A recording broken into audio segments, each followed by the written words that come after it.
심장이 아플수록 송두리째 사랑하라. 나는 극심한 혼란에 빠졌습니다. 부모님께도 털어놓을 수 없고 마음속에 꼭꼭 담아둘 수만도 없는 큰 비밀을 어찌해야 할지 몰라 쩔쩔맸습니다. 분명한 건 내가 하늘로부터 특별한 임무를 받았다는 사실이었습니다. 혼자 감당하기에는 너무 크고 엄청난 그 책임을 도저히 다할 수 없을 것 같아 불안하고 두려웠습니다. 혼란스러운 마음을 다스리려 이전보다 훨씬 더 기도에 매달렸지만 그마저도 소용이 없었습니다. 아무리 애를 써도 예수님을 만난 기억에서 잠시도 헤어날 수 없었습니다. 울음이 솟구치는 마음을 어쩌지 못해 나는 그 두려움을 시로 썼습니다.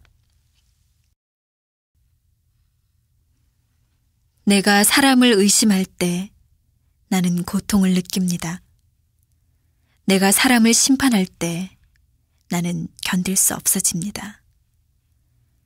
내가 사람을 미워할 때 나는 존재 가치를 잃고 맙니다. 그러나 만일 믿으면 나는 속임을 당하고 맙니다.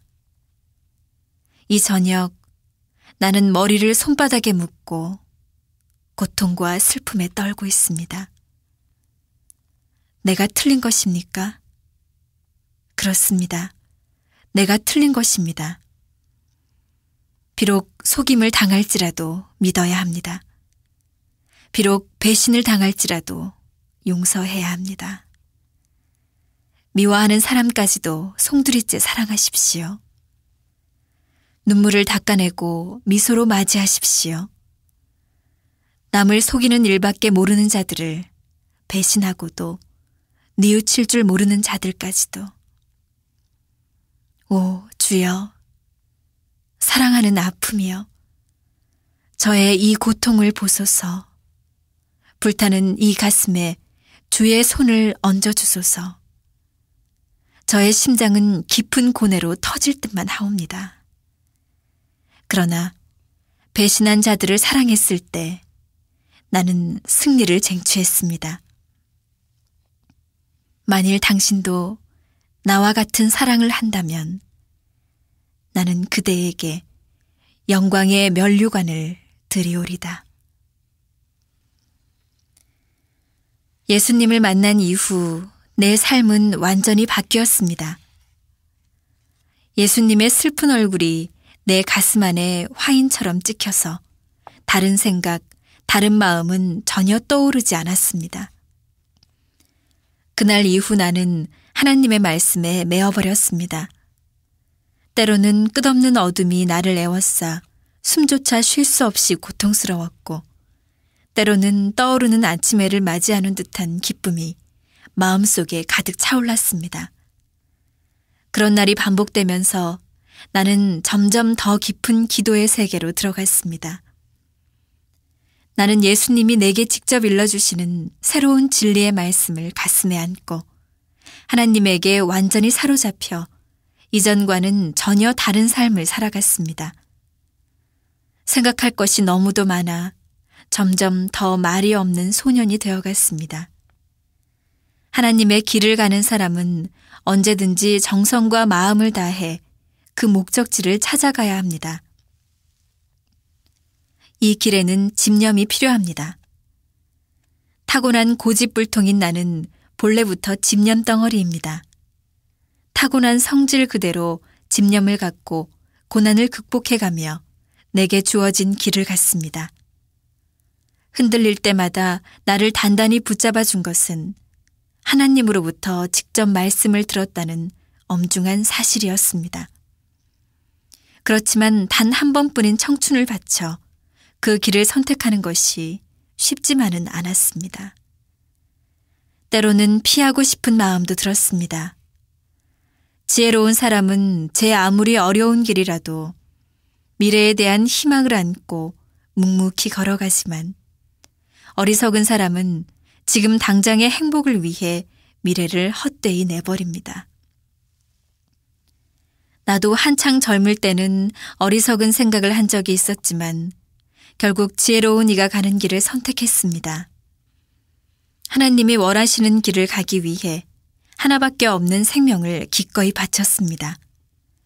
도망가려 해도 도망갈 길이 없었고 내가 갈 길은 오직 그 길밖에 없었습니다. 그런데 하나님은 왜 나를 불렀을까요? 90이 다 된 지금도 날마다 하나님이 왜 나를 부르셨는가를 생각합니다. 이 세상의 수많은 사람 중에서 하필이면 왜 나를 선택하셨을까요? 외모가 잘나거나 인격이 훌륭하거나 신념이 강해서가 아닙니다. 나는 고집불통에다 어리석고 보잘것없는 소년일 뿐이었습니다. 내게서 취하실 것이 있었다면 하나님을 간절하게 찾는 마음, 하나님을 향한 애절한 사랑이었을 겁니다. 언제 어디서든 가장 중요한 것은 사랑입니다. 하나님은 사랑의 마음을 갖고 살며 고난을 당할 때에도 사랑의 칼로 고통을 끊을 수 있는 사람을 찾다가 나를 부르신 것입니다. 나는 아무것도 내세울 것 없는 시골 소년이었습니다. 지금도 나는 지독하게 하나님의 사랑에만 목을 메고 사는 미련한 사람입니다. 나는 스스로 알 수 있는 것이 전혀 없었기 때문에 모든 것을 하나님께 여쭈었습니다. 하나님, 분명히 계십니까? 하고 물어서 하나님이 계신 것을 알았고 또 하나님도 소원이 있습니까? 하고 물어서 그분께도 소원이 있다는 사실을 알았습니다. 하나님, 내가 필요합니까? 하고 여쭈어서 그분께 내가 쓰일 곳이 있다는 것도 알았습니다. 내 기도와 정성이 하늘에 닿는 날이면 예수님은 반드시 나타나셨고 특별한 말씀을 해주셨습니다. 간절히 알기를 원하면 예수님께서는 언제든지 온화한 얼굴로 진리의 답을 내려주셨습니다. 그분의 말씀은 하나도 흐트러지지 않고 날카로운 화살처럼 내 가슴에 깊이 박혔습니다. 그것은 단순한 말씀이 아니라 새로운 세계를 여는 계시의 말씀, 우주 창조의 진실을 가르치는 말씀이었습니다. 예수님은 바람결에 스쳐 지나가듯 말씀하셨지만 나는 그 말씀을 가슴에 품고 나무 뿌리를 뽑는 심정으로 간절히 기도하며 우주의 근본과 세상의 원리를 조금씩 깨달아갔습니다. 그해 여름방학에 나는 조국 순례의 길을 나섰습니다. 돈 한 푼 없이 문전 걸식을 하다가 운이 좋으면 지나가는 트럭을 얻어 타기도 하면서 전국 방방곡곡을 돌아보았습니다. 조국은 어디를 가나 온통 눈물의 도가니였습니다. 굶주린 백성들의 고통스러운 한숨소리가 끊이지 않았고 그들의 처절한 회한이 눈물이 되어 강물처럼 흘렀습니다. 하루빨리 이 비참한 역사를 끝내야 한다. 더 이상 우리 민족을 슬픔과 절망 속에 빠져있게 해서는 안 된다. 어떻게든 일본에도 가고 미국에도 가서 한민족의 위대함을 세계에 알릴 방법을 찾아야 한다. 조국 순례를 통해 나는 해야 할 일 한 가지를 더 얻었고 앞날의 뜻을 더욱 단단히 세웠습니다. 반드시 민족을 구하고 하나님의 평화를 이 땅에서 이루리라. 두 주먹을 꽉 쥐자 마음도 단단해지고 살아갈 길이 분명하게 보였습니다.